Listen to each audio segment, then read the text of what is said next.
second to none. Yeah, your courage is absolutely second to none. And, you know, I know that a lot of people find strength because ultimately we are pack animals and we have to belong to a herd. And in order to leave one herd, we're not willing to leave a herd if it means we're going to be isolated, because that's a threat to our survival. A zebra on its own is always, you know, is always an easy target for the lion that wants to attack it compared to being part of a pack. And that's just part of human nature. And so what you do, Elle, is you provide a pack where it becomes safe to be to leave a pack that no longer serves us, because there's safety in another pack that we can belong to straight away. So thanks for what it is you do and for what it is you set up for everyone, and, you know, for allowing me to be here tonight. I appreciate it. I really mean that. Thanks, Holly. Of course, darling. So, all right, well, Elle introduced me pretty well. Let me say this. I do not have intention to hurt anyone's feelings. However, I do live my life with the philosophy that I would rather hurt your feelings than hurt your future. And I would rather really smash your feelings if it means protecting your child's future. As much as I love parents, I do love parents, but I love working with parents because my life's work is children, basically. And, you know, I don't know how else to explain it. People often ask me, how do I know what I know? How do I do what I do? Look, the only answer I've got is it's my gift. I do not have any qualifications in child psychology or child anything. This has been a gift I have had all my whole life. And, you know, I guess one of the ways to really, I guess, prove that, I have psychologists, I have counselors, I have occupational therapists, you know, so many different professionals that refer their clients to me. In fact, one family we've been working with only for 6 weeks has a child with ADHD and autism. He's 10 years old. He was suicidal to the point where this family had to hide knives in their house. They had been seeing a psychologist for 5 years, every fortnight for 5 years, as well as seeing a pediatrician. And they were able to get results in, you know, my online program in 6 weeks that they couldn't get in 5 years working with psychologists. And it's not because psychologists aren't amazing. It's because there is so much more to a person, and particularly a child, than just their mind. And I know how to work with children at a soul level. I understand what your children are trying to process at a soul level. And if you haven't noticed, our children, they hear us vibrationally more than they will ever hear us verbally. And that's part of the reason why lots of kids don't listen no matter what you try, right? My kid won't listen. I have to yell. I have to be angry. There's a reason for that. Behavior is never random. And, you know, because of the position that I'm in, I've been in the parenting space for a long time. And, you know, I've worked with, you know, literally thousands of families. And because of that, I have teenagers specifically reaching out to me. I'm talking daily. And it is just bloody devastating what's happening out there. And the biggest devastation for me isn't what they're experiencing, but the biggest devastation for me, the tragedy of all of this, is that they are experiencing it so alone because they do not have the relationships with their parents that makes it safe enough for them to approach their parents without risking losing their parents' approval and acceptance. That is trauma, all right? I mean, most of us our generation is pretty much a generation of people pleasers, and the most unhappy people on the planet are people pleasers, but we've been taught that that's what we're supposed to do.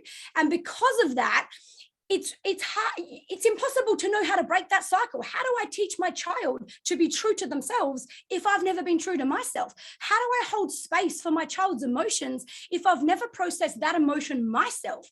And without realizing, you know, so many parents parent their children through a filter of their own trauma. That is what creates, you know, intergenerational trauma or ancestral trauma, and the cycles get passed on. So I'm here to say that if there's one thing that needs to happen, if there's one silver lining in this crazy dark cloud that we're all living right now, it is that it is the perfect platform. It is the perfect environment, the best opportunity to break generational cycles.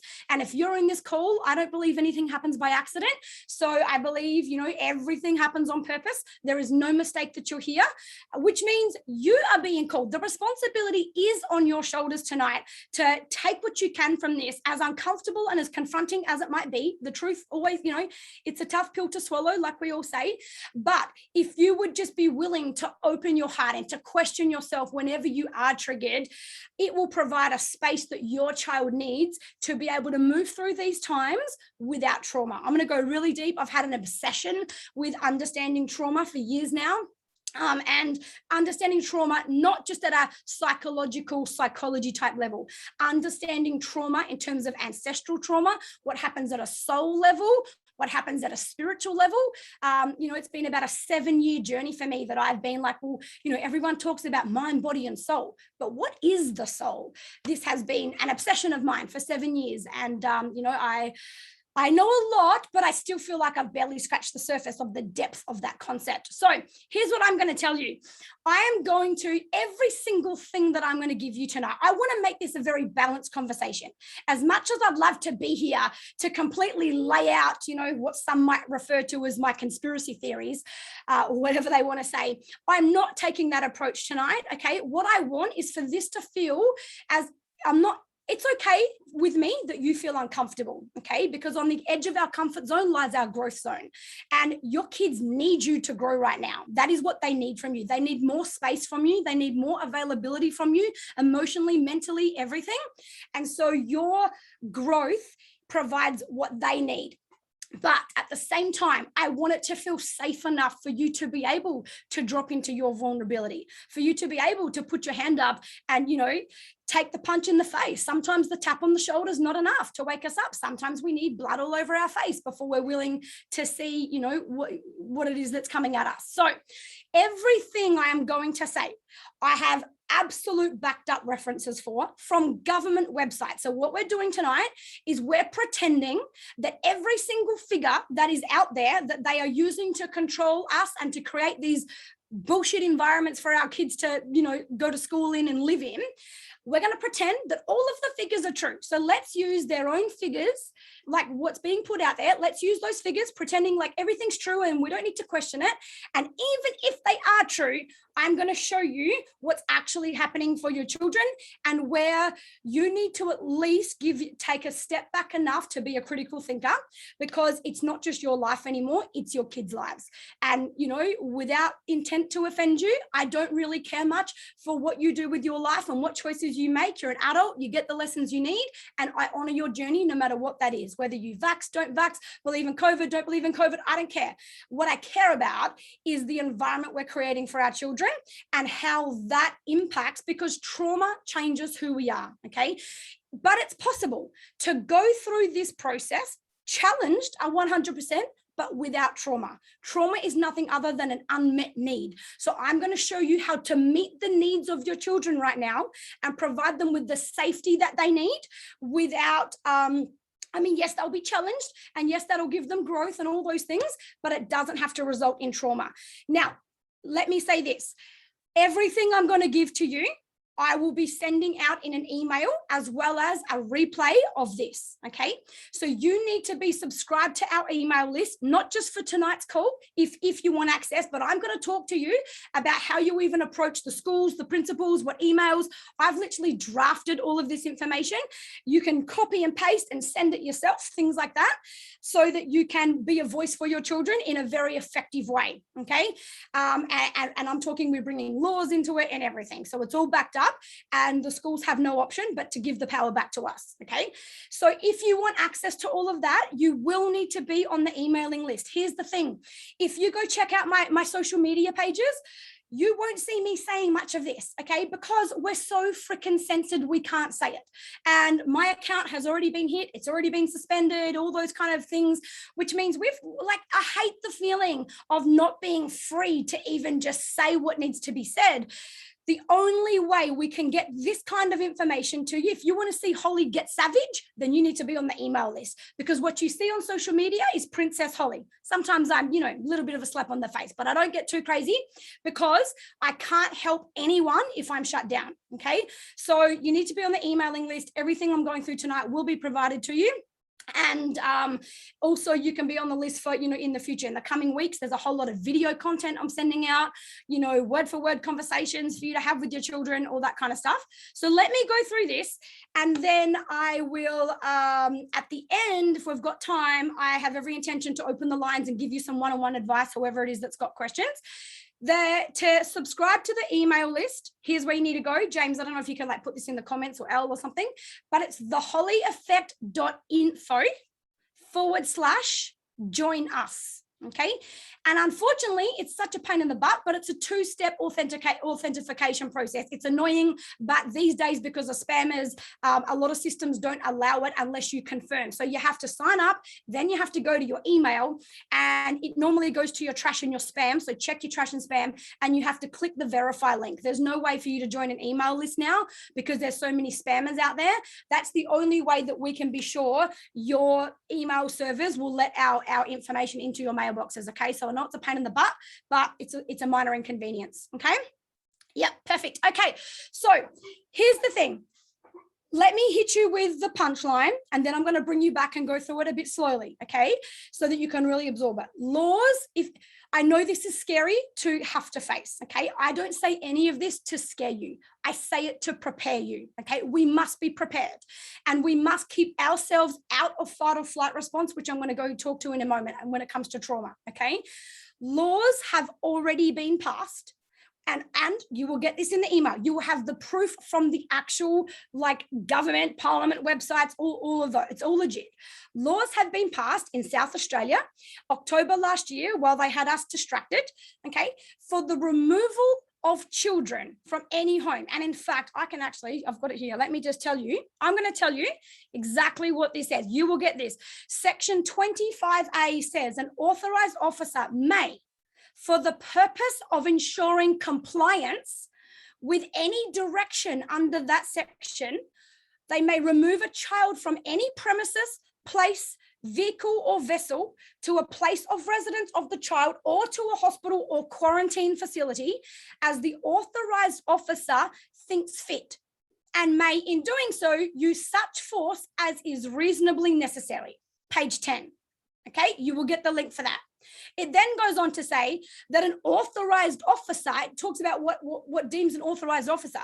An authorized officer may, for the purpose of ensuring compliance with any direction, that basically it says, same kind of thing, remove child from premises, vehicle, place, vessel, to a quarantine facility as authorized officer thinks, and may in doing so use such force as is reasonably necessary. And then you're going to have to prove what was reasonable and what wasn't reasonable. Okay. Now that doesn't say that they can remove a child for the purpose of child abuse and for the protection of the child. It specifically says to ensure compliance with any direction under that section. Okay. This is something our hearts need to be bleeding about, and we need to be prepared for. All right. It runs real deep, but you will get that. Okay. So the threat is real. In Victoria, again, you'll be sent this in email if you subscribe, okay? Don't go getting distracted now. Stay tuned, and the link will be sent out, or you can do it at the end of the call, okay? Laws have been passed in Victoria for children to have the right to make their own medical decisions, aka taking a vaccination, for example, okay, without the consent of a parent, and that a teacher has the ability to deem that child mature. Actually, the exact wording, I can tell you, I've got it here, is that they can deem a child to be a mature minor. And if the teacher deems the child a mature minor, then that child, in front of all of their peers, with all the coercion that will be taking place in that moment, has the ability to say, I'm happy to accept this, even if there hasn't been consent by the parent. Okay, so this is real. This is all happening under our noses, but they're really clever at distracting us. So let me tell you what I believe the only numbers are that matter right now. This talk tonight is about children, okay? The threat is real, but we can't allow ourselves to go into fight or flight because our children need access to us and to our energy. That is where, like at a soul level, at an energy level, we are vibrational beings. They find their safety in energetic connection. I'm going to talk about the 3 brains and the mammalian brain soon. Let me share with you some statistics of how much kids are struggling and how much you don't even know your child is struggling. I know this because the children who have great relationships with their parents, I have even been gobsmacked by some of them that have reached out to me like, wow, like I did not expect that from you, because I know the family and I know how open the family is, but they are still reaching out because they are more afraid than they want to let their parents know. Number one, they want your approval and acceptance, and they are literally sacrificing themselves, suppressing every ounce of their own intuition on the altar of your approval and your acceptance. And that includes you truthers, okay? The people that call themselves truthers, well, sometimes we need to come off the battlefield because we get so wrapped up in what it is that here's what happens. The kids see, hear, or at least feel how depressed you are, angry you are, how afraid you are. They hear you talking about it. They feel you, okay? And then what happens is this. They now don't want to come to you with their burdens. You know why? They literally tell me, my mum's already worried and I don't want to give her something else to worry about. I don't want her to worry about me because I can see she's already too worried. This is what I mean. Now is the time that you get to work and do some work on yourself, clearing some of your baggage and keeping yourself in check, okay? There is a time to step up, but also, just as importantly, in regards to your children, there is a time for you to step back, and you need to find that balance. And the video series that I will be sending out in emails and things like that will teach you how to do that. Where do you put the boundaries? Where do you step up? Where do you step back? Where do you go in for your sword fight? And when do you put your freaking sword down? Okay, because your kids are feeding off your energy field. And even if you call yourself a truther and you're fighting for all the right reasons, that's fine. At the end of the day, it's still a fight. Okay. And the kids need to know there's a safe place, and they're not finding that right now. All right. So here's some statistics. There have been a 200% increase in 5-year-olds calling the kids helpline in the last 6 months. 5-year-olds dialing the kids helpline. All right. In the first 6 months of 2020, there were 14 calls. In the first 6 months of 2021, there were 42 5-year-olds, right? Now, wait, it gets worse. Listen to this. Just in the last 6 months, these are the only figures that freaking matter right now. Just in the last 6 months, 1,610, 1610, almost 2,000 children aged between 5 and 9 have contacted Kids Helpline. 5 and 9. We're not even talking teenagers just yet, or tweens, okay? 44% of Victorian emergency intervention calls between December and May were responding to a young person's immediate intent to suicide. Immediate intent. Not like, oh, I'm thinking about it, meaning like, I'm about to go kill myself. 44%. Child abuse emergencies were 31%. So you put those two together, 75% of all calls to the Kids Helpline were kids aged 13 and 18 that either were immediate intent to commit suicide or in child abuse situations. And both of those scenarios are being exacerbated and caused by this bullshit that we're in, by COVID, okay? So Kids Helpline have acted, guys, get this, they have acted on 37 suicide attempts per week for the last 6 months. Per week, 37 suicide attempts in kids aged 13 to 18 per week. All right. So please do not sit there and be the parent that thinks your child's okay, because whether you are a COVID person or what you call a truther or a conspiracy theorist or whatever label everyone wants to give all of us right now, no matter what, life is not normal for your kids. And even if you're fighting for their highest good, you are aware of that. But all they feel energetically is the fear. Okay. And yes, we are fucking scared right now. Absolutely. Okay. So that doesn't mean you go and pretend that you're okay. Because if you go pretending you're okay, then what happens is the kids learn not to trust their own intuition. They go, oh, well, I felt like you weren't okay. But then when I asked you, are you sad, mummy, or something? You said, oh, no, I'm fine. And they're like, oh, okay. So I felt that you weren't, but you said that you were. And I look up to you as my hero, and I trust you more than I trust myself. So if you're telling me that what I was feeling was wrong, then what you are teaching me is to not trust what I feel. Okay, there is a real balance that we need to get. Okay, you can't fake it, but at the same time you have to have space. Okay, which is why, you know, great communities like this really help. All right, so we need to save the generation that can't save themselves. And I'm just going to nail this while I'm here. I'm not here to talk about this tonight, but what's happening is this: the statistics give absolute zero cause. Absolute, doesn't matter how you look at it. There is zero reason, and I'll get to a government document in a minute that supports this, zero reason for any child, particularly under the age of 20, to be masked, okay? Because they are zero risk. Zero. There are no deaths. And even when it comes to the transmission that they're using, oh, well, you know, let's do this for grandma, or, you know, this is, you do it because you love other people. This is the highest form of emotional manipulation I have seen. Let me tell you something. It is so unfair and so deeply abusive to ever put the responsibility of grandma's life on your child's shoulders. Because if grandma does die, even if it's not from COVID, even if she dies because she's got dementia and she was going to die anyway, if your child even potentially has the thought that they caught up with her last weekend and they didn't wear a mask and maybe it was me, it's like the same as when a child goes, oh, maybe my parents have separated because of that day I asked for a lolly and my mum said we didn't have money, and then my mum and dad ended up in an argument. Maybe it was my fault. I shouldn't have asked for the lolly. And the child carries that with them for the rest of their life. All right, it changes who they are. It's the same thing. So the one thing we cannot do, this is what I tell, you know, all the kids I'm speaking to, listen to me. You can't pick and choose when you believe in God or the universe or whatever other energy is out there, whatever other plan is out there, okay?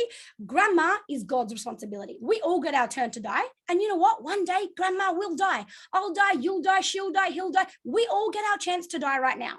But don't you ever live your life ever dishonoring your own life and your own needs to save someone else's. The person you put first is you. We need to give our kids permission right now that it's okay if I'm not even important to you as your mom. Who you need to make more important is yourself. And you do that by telling your children. I had a conversation, you know, with one of my kids the other week, and it went to the effect of, you know what, I love you, but guess what? I love myself more. I love myself more than anyone, and I will protect myself. And right now you are crossing my boundaries, and those boundaries actually reflect some really deep values that I hold in my heart. And I know you're my daughter, but no one crosses those boundaries because I stand for myself. And in that moment, my daughter learned it's okay for her to love herself above and beyond anyone else, and to be firm with her boundaries and to protect her personal values. Okay, so we literally cannot afford to raise another generation of people pleasers. All right, we literally just lost a whole generation of people that could have found their gift and found their passion in life, but instead we all became people pleasers. And, you know, still to this day, many of us are trying to get our parents' approval. So we need to use this time to be able to empower our children and help them find who they are. And it's actually really easy to do. This is what I'm teaching to people in my online parenting program every single week. Okay. Our children are not ours. They come through us, but they don't belong to us. We are just the portal they use to be able to enter this human experience. And our role, we're not raising children, we're raising adults. At some point that we're raising humans that we hand over to humanity. And our role as parents is not to control them, but to connect with them so that they respond to our guidance. If you haven't noticed, how well does control work? It doesn't work. You try to control your child and demand behavior, behavior and demand respect and give consequences and give punishments. How's that working for you? You know what happens? They disconnect, and by the time they're 12, they're sitting in their bedroom on their iPad every minute of the day, barely come out to eat before they go back again, because they don't want to be around you, because they see you as a threat. Okay, this more than ever right now, we have to be connected. We have to be a safe place, and a safe place doesn't mean it's safe for you to believe what I want you to believe. A safe place means you get to be you. And if being you means that you believe something that is the opposite to what I believe, I will love you anyway. Because we all have this idea of, oh, I unconditionally love my children. It's the biggest load of shit. Most people do not unconditionally love their children. Instead, they're like, well, I will love you so long as you meet the needs I have. But if at any moment you trigger my own trauma, you trigger my own baggage, you make me look like a bad parent that can't control you and that has a disrespectful child, in those moments, I will withdraw my love from you. You'll get silent treatment from me. I will isolate you. I will throw you in your bedroom. I'll remind you how bad you are. But when you're there making me look good, you'll have all my love. That is not unconditional love. And it's not our intention, but it's the reality. Okay, most of us do not unconditionally love our children. You find it hard to stay connected with your child when they are mirroring something for you that you've been running from your whole life. Right? And right now, our kids are mirroring for us all of the powerlessness, all of the emotions that we have suppressed and completely rejected in ourselves because our parents didn't hold space for that. Because anytime you showed up with those emotions, you were denied, dismissed, disowned, rejected, abandoned, sent away, told you're overreacting or whatever.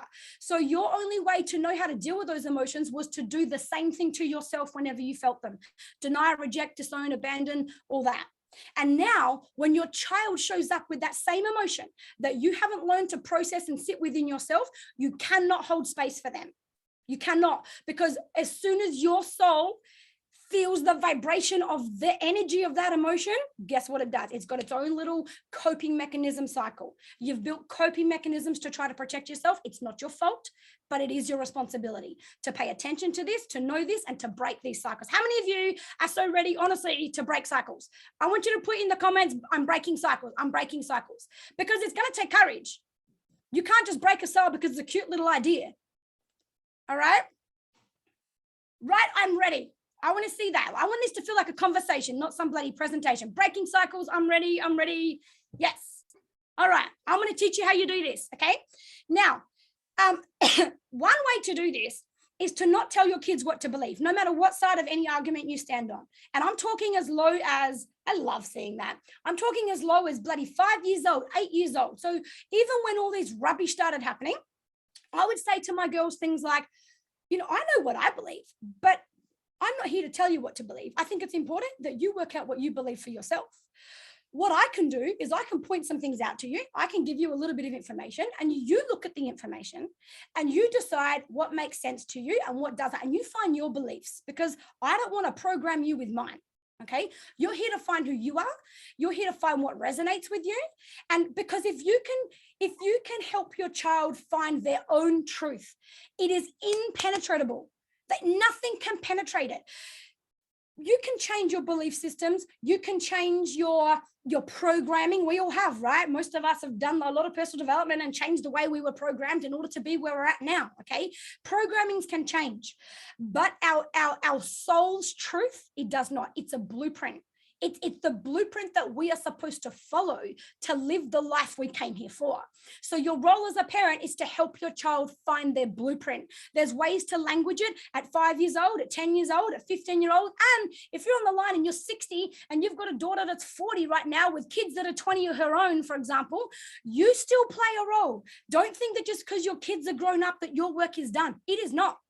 Because anytime you pass judgment on your 40-year-old child's decisions or parenting styles or opinions, she goes back to being the broken little girl that never got your approval.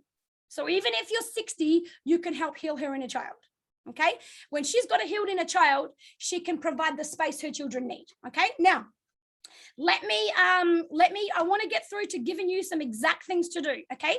Let me teach you about trauma. Okay. Trauma, like I said, is nothing other than an unmet need. Okay. So what's important right now isn't that we try to protect our kids from the challenges. Okay. Like I've said to my kids, guys, every generation has its war. Okay. I want you to just keep this in perspective. Every generation has had its own war of some kind, okay? One generation, they go through depression. Other generations, they've been out on battlefields with bombs and guns and bullets up their butts and all that. Every generation has its challenge, okay? The blacks have gone through slavery. Women have gone through oppression. Like here's the thing. If those generations can get through guns and wars and bombs and bullets up their butts, we can get through this. This is just our war. This is our fight, okay? And none of us came to this human experience at this moment in time without being prepared for what we were going to have to go through in order to achieve our level of expansion. Okay, we already know how it ends, how it all ends up. All right, and yes, some of us are being called to be the fighters right now. So anytime you get that resonance, you get that pull, you get, you get that thought that keeps coming to you that just won't go away, and you're imagining what you'd write on a Facebook post if you had the guts to post it. Those moments, you are being called. You are being called to be a messenger on behalf of someone else who needs your message today. So all I'm saying is your responsibility is to answer that call and then teach your children how to find their callings, all right? Now, here's a big one with keeping our kids out of trauma. If you're going to give your kids the numbers, and I think you should, all right? They're getting the numbers anyway. They're hearing, oh, there's 1,000 deaths. Oh, there's this many people died, right? Here's what we do. And this is anyone. I don't care if you're a full believer in this whole thing, then this is still for you, okay? If you're going to give your children the numbers, give them all the numbers. This would be the biggest message I could leave you with tonight. Give them all the numbers. Here's what they are. As of today, I looked this up so I could give you exact information. There have been 1,006 people in Australia, these are Australian statistics, that have died. Yes, there have been. 1,006 people have died. Let's pretend it's all true. Okay, great. Now, here's the thing. There have been 53,851 cases. 53,000 people have got COVID, but they didn't die. Okay, now, watch this. The CDC, which is, the body that everyone gets their information from, they say that only 1 in 4 cases are actually reported. So let's say they're right. Let's use their numbers. 200,000 people then have had COVID, have got COVID, and 1,000 people died. Do you know what that means, darling? That means that 52,845 people didn't die. You know why they didn't die? Because our bodies know what to do.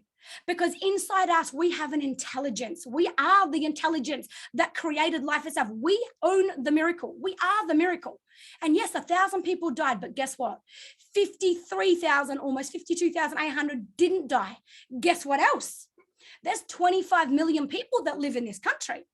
And if 53,000 people got COVID, guess what that means? That means there's 24,900,000 people that didn't even get it. So yeah, 1,000 people died. 24 million didn't even get it. 53,000 got it and they were fine. You know what? Their body knew what to do. Some of them might have needed a medicine, but most of them, the hospitals tell us there are no medicines, really, because the ones that work got banned, but whatever, right? And so this is what your body can do. Your children need to have belief. There is a magic in believing, and we need to remind them that your body knows what to do. Even if you got sick, whether it was COVID, gastro, when you break a leg, when you saw your friend break were you worried that their bone would heal? No. Do you worry about yourself healing? When you fall over and scratch your elbow and you get gravel rash, do you worry about whether or not that will heal? No. Why? Because I know it will heal. Well, how do you know? How does it heal? Well, my body just knows what to do. Your body knows what to do. It has its own magical intelligence. Okay, so give them the numbers, yes. And if your schools are spamming them with the numbers, when they come home, make sure they get the whole picture, okay? Because we don't have to hide stuff. We just need to expose and then say, what do you think that means to you? If you know 50,000 people can get it and only 1,000 die, Is that something that your soul feels like it's worried about? No, baby girl. And you remember that. And when someone tells you someone died, you say, yeah, and 50,000 people didn't die. All right? So anyway, whole nother thing. Now, this is the thing. If there's only 75 bloody deaths in the country and 0 are from children under 20, then here's the thing. When I'm coming to the mask conversation now, okay?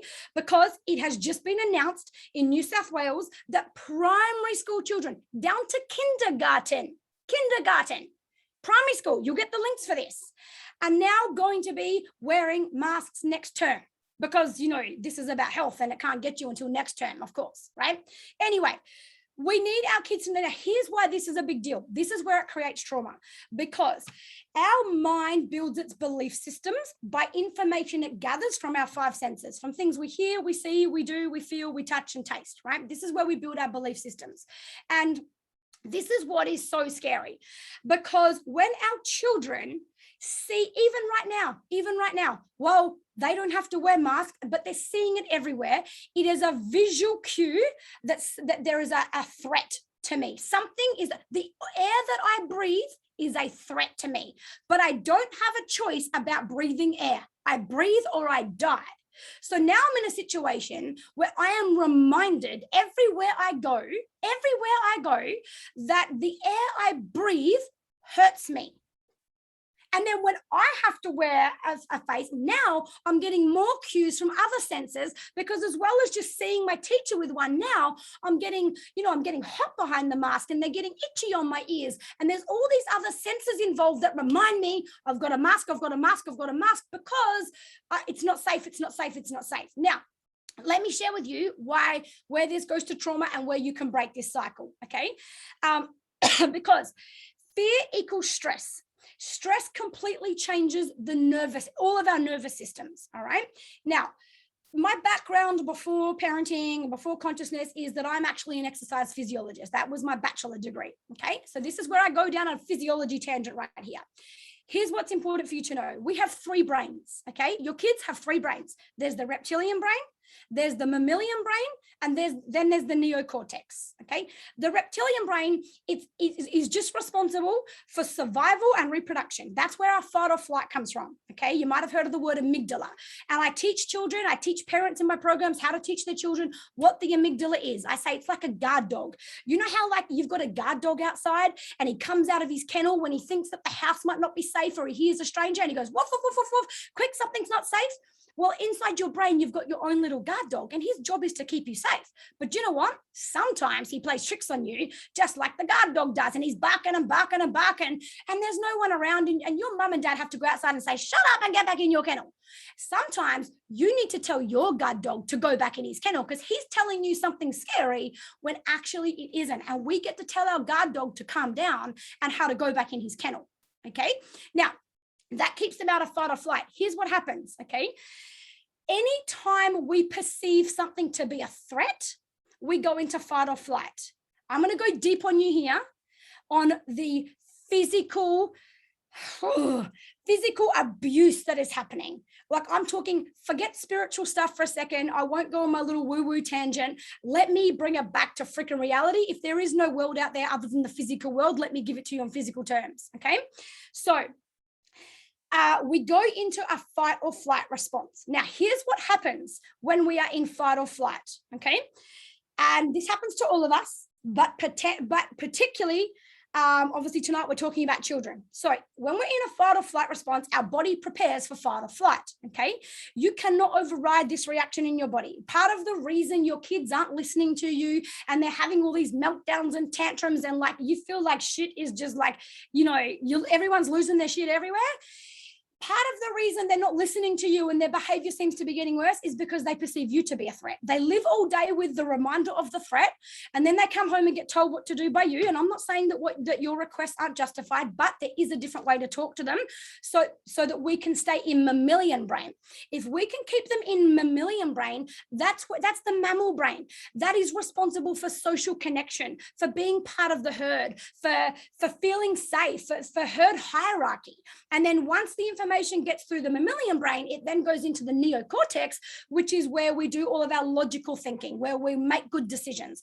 You cannot ask yourself or a child to make any good decision when you're in fight or flight, because the good decisions come from the neocortex. And if the brain isn't getting electrical activity at the neocortex, there ain't going to be any rational, logical, make sense decisions coming about, including you, which is why I said you've got to take yourself off the battlefield sometimes. Because if you are in constant fight or flight, you are not able to access your neocortex, and you aren't in your mammalian brain, which means you're not even looking for connection. You're completely missing that you're not connected with your child, and that they're coming to you right now not to whinge and complain or to not be independent and ask you to get them dressed, and then you go, oh, you're big enough, go get yourself dressed. You know what? They weren't asking for you to get them dressed. They were asking for some love, and they were hoping that that request, that act of service, you'd be willing to offer, and they would translate that as love. Okay. Kids have two buckets they need filled every single day, a love bucket and a power bucket. And right now, powerlessness is the lowest vibrational state a human can experience, okay? And right now, they're in constant powerlessness. So we need to give them access back to some of their power. We receive our power through our choices. You need to give your children as many opportunities a day to make choices that don't even matter. Do you want the red cup or the yellow cup? It doesn't, they wouldn't have even cared what cup, but ask anyway, because then they feel like they've got a choice to make. Do you want to wear these shoes or those shoes? Would you like to go now or in 10 minutes? Like anything, give them as many choices as possible, but particularly give them choices over their own body. Secondly, love languages. Parents, if you don't know your children's love language, or if you don't know it down to the most intricate details, your children are more in trouble right now than anything, because love is the foundation upon which they build their entire development. And I know you all love your children, but here's what else I know. Okay. And I know this, I've had thousands of people in my program, and I can tell you that people that come to my program that even know love languages, oh, I've read the book and I've done X, Y, Z. Guess what? 80% of them have their kids' love language wrong. And it's because children have what's called an adaptable love language and an authentic love language. And what happens is this: in the early days, if we don't identify the way our child translates love and we offer love to them in a way they can understand, it's like you telling me you love me 1,000 times a day, but you're talking Chinese and I only understand English. So it doesn't matter how many times you've tried to tell me you love me or you've tried to show me you love me, I never heard you once, right? And let me give you that in a practical term. Whether you know love languages or not, here's the thing. Every single one of us has our own love language. Our personality types belong to like our brains. And imagine our love language is the energy of our soul. It's like the personality of our soul, if you like. Okay. Now, let me give an example. Even without you realizing, if your love language is touch, even if you didn't know it, then you will naturally be the kind of parent who's a very touchy, huggy, kissy, come sit in my lap kind of parent. All right. Because touch is how you convey love, and it's how you receive love. It means a lot to you when, you know, your partner rubs your feet or tickles your back or plays with your hair. Touch is how you translate love. Let's say, for example, if you are words of affirmation, you will naturally be the kind of parent who uses words to translate love. You're always saying to your child, oh, you're so amazing. Gosh, you're clever. Oh, you're so this and you're so fantastic and well done and good girl, right? That is natural for you because you use words to translate love. And it means more to you when somebody writes you a beautiful post or somebody writes you a beautiful birthday card. That means more to you than the present, because words are how you translate love. Now, let me give an example. Let's say, for example, that your child has a love language of acts of service. Okay. It does not matter to this child how many hugs and cuddles and kisses you give them, how many times a day you tell them they're amazing. The only thing that matters to this child, for example, is that you promised you'd fix my bike last weekend and you still haven't fixed it. You promised me that you'd get batteries for the toy that I want to use next time you go to the supermarket, and you keep forgetting to get the batteries. And because you're not acts of service, you think it's no big deal. You're like, oh, it doesn't matter. Mummy will get it next time. Oh, it's no big deal. I'll get it next time. But meanwhile, the child feels like ultimately I'm not loved. If you can't offer me what it is I need the way I need it, then maybe I'm not good enough to be loved. Now, listen to me here, okay? Because children have adaptive love languages. All right. And particularly when it comes to touch, actually. So let me give an example. If a child's love needs aren't being met, this all happens subconsciously. They're not intentionally doing this. If a child's love needs are not met, they go, okay, well, I can't get love from you the way I need it. And I need love more than anything. So I'm willing to take it however I can get it. And I've worked you out. I've worked out you don't respond to me when I ask you, can you feed me and can you get me dressed and can you do this for me? You don't respond to acts of service. But I've noticed that anytime I come to you to give you a cuddle or to, play with your hair or to sit on your lap, you always respond. So now that child adapts themselves, starts showing up like their love language is touch. I get parents all the time, oh, my child's love language is touch. She's always sitting on me. She's always all over me. You know what? That doesn't mean their love language is touch. That could potentially mean they're so empty of love the way they need it that they're just willing to get it however they've worked out you give it. Okay, so it's a huge shift instantly. I'm talking within days. Even children whose brains do work differently, ASD or, ADHD, the second you get their love language perfectly correct, everything changes. There's an instant connection. There's a different level of communication. And more importantly, your child feels safe. Okay. Now, let me tell you why that's so important. Getting back to this 3 brains thing. Okay. When any of us are in stress, here's what happens to our physical bodies. Our body sends all of our blood supply to our peripheries in preparation to run or to fight. In order to get enough blood flow available to the peripherals, do you know what it does? There's a sac that holds all of our organs. It's called the visceral sac. Okay, it holds all of our organs in place, and it's like a big sac that holds them there. What happens when we are in fight or flight is the visceral sac receives information to restrict.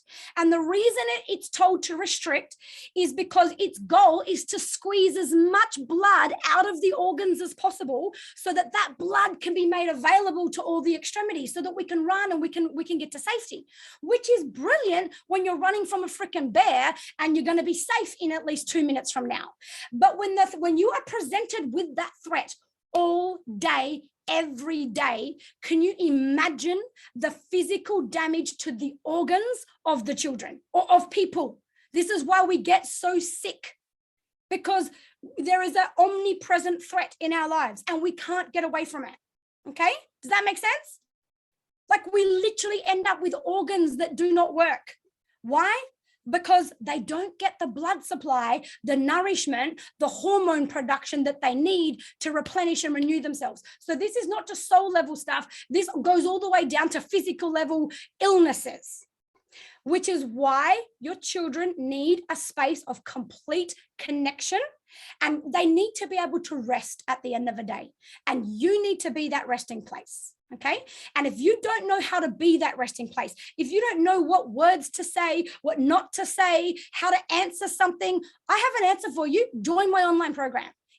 There's 2 options. You can do the online program on your own. If that's what, I'm not here to plug myself, but I'm going to tell you because I don't want to get a million messages from you tomorrow going, oh, I really want to do something. What do I do? Okay. If you want it for free, follow me on social media, sign up to the email list and get the free stuff. Okay.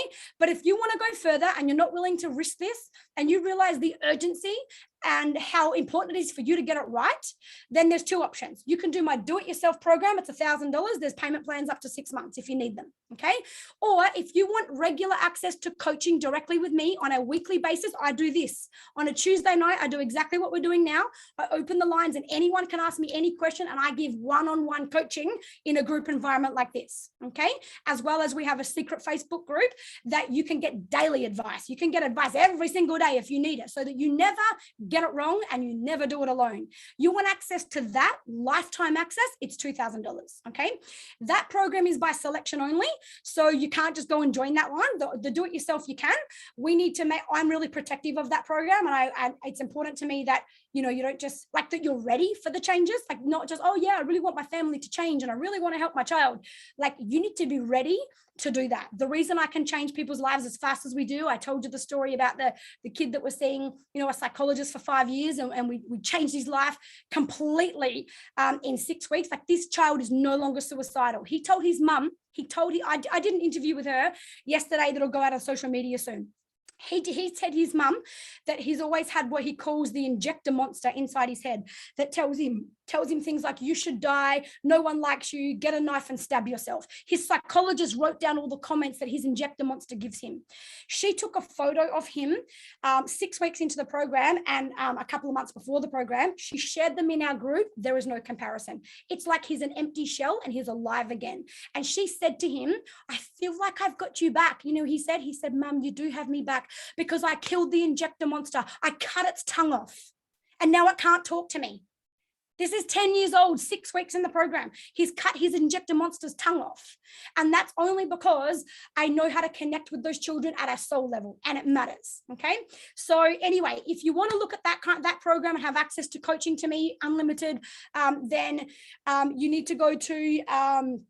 you need to go to the bookings and book a call to talk to one of our, I'll put it in the chat actually, because I can't be bothered spelling it all out for you.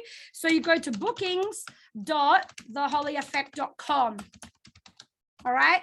And then you book a time to talk to one of our specialists. Like, I've obviously got people that work for us and that will call you, and we can go through and make sure you're going to be a good fit for that program and you can be part of it. Okay. So let me finish this off and then open the lines.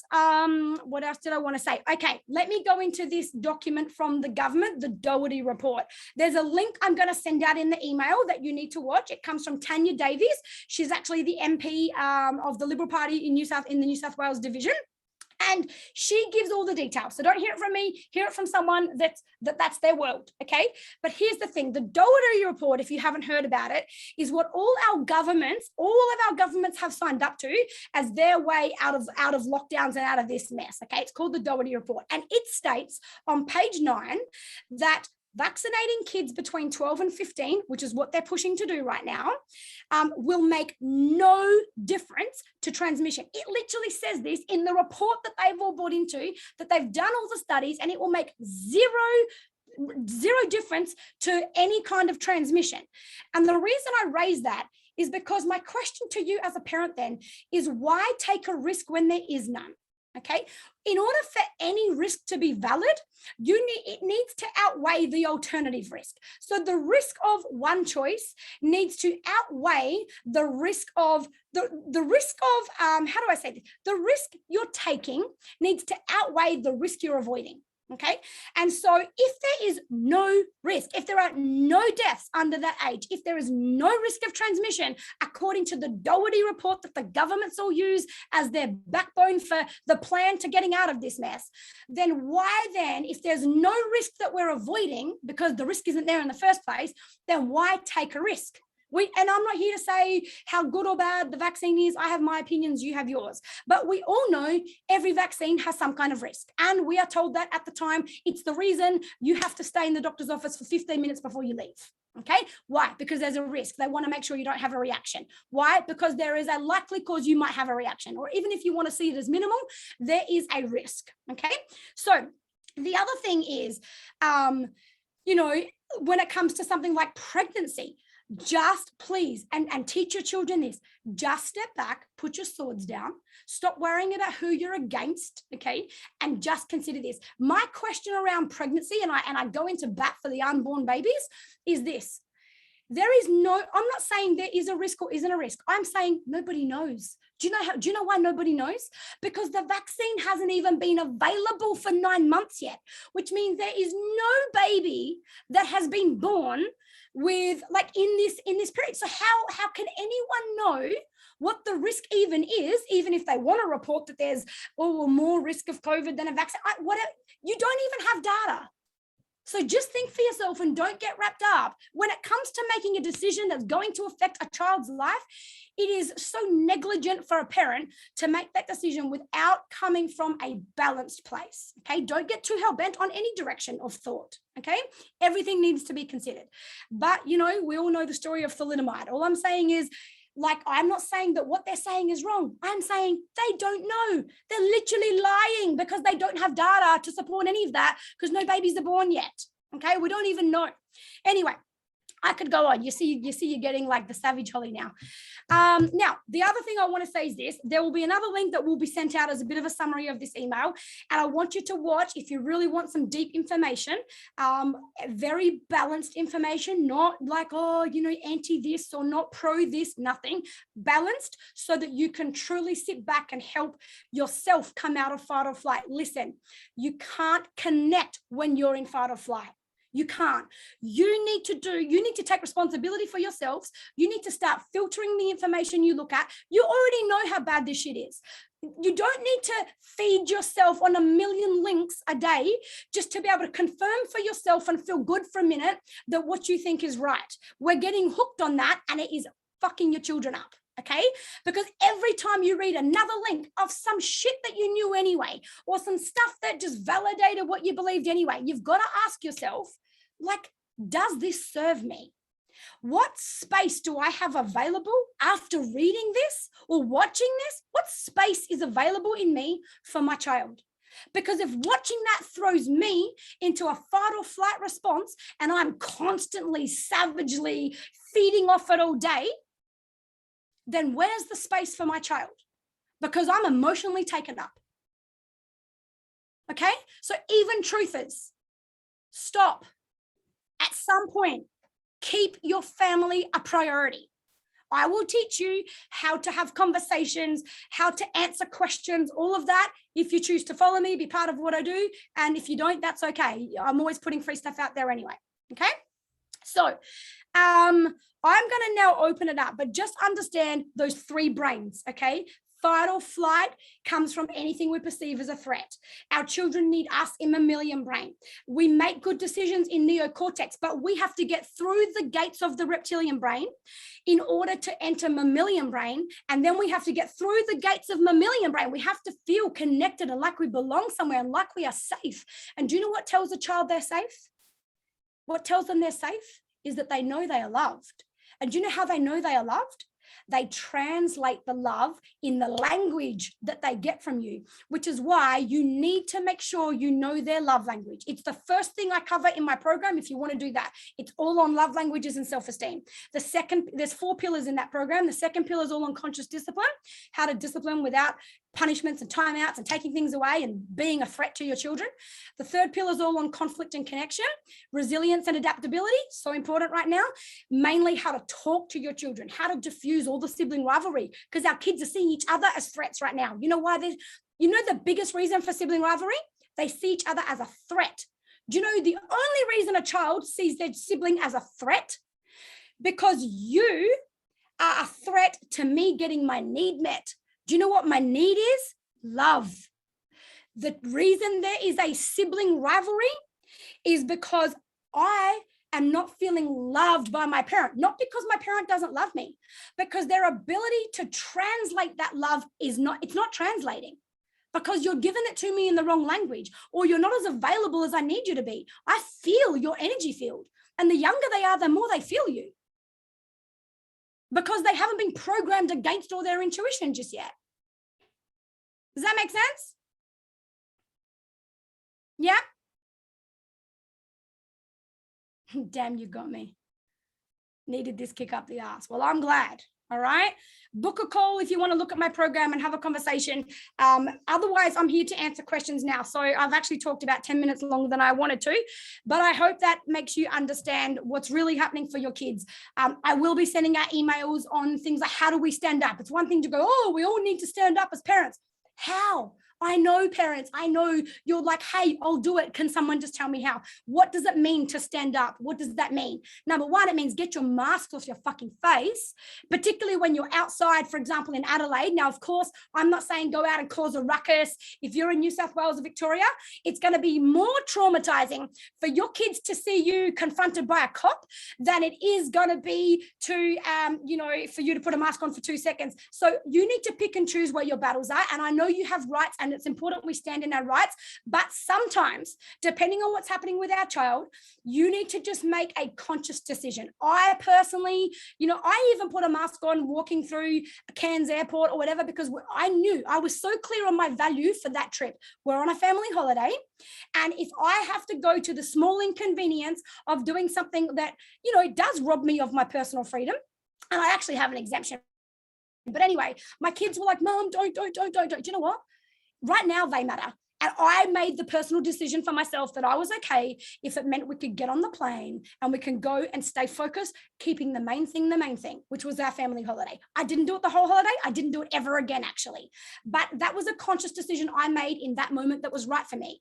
And I'm just saying that maybe you need to have some level of flexibility sometimes. If I'm talking now for the benefit of our children, I'm not saying any of us should wear masks. I don't wear one.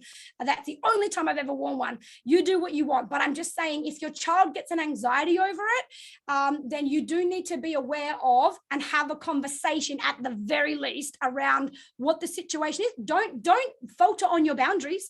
Like, if you're strongly believing in this, then go claim your freedom. All right. I'm all for that.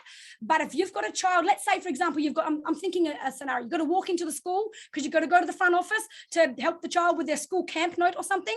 And your child is like, Mum, please, like the teachers are going to, in that moment, if you have to, for the sake of your child, make a decision or at least have a discussion with them. Don't just say, oh, shut up. I'm going to be doing what I'm going to be. At least validate their feelings. Darling, I know this is scary for you, okay?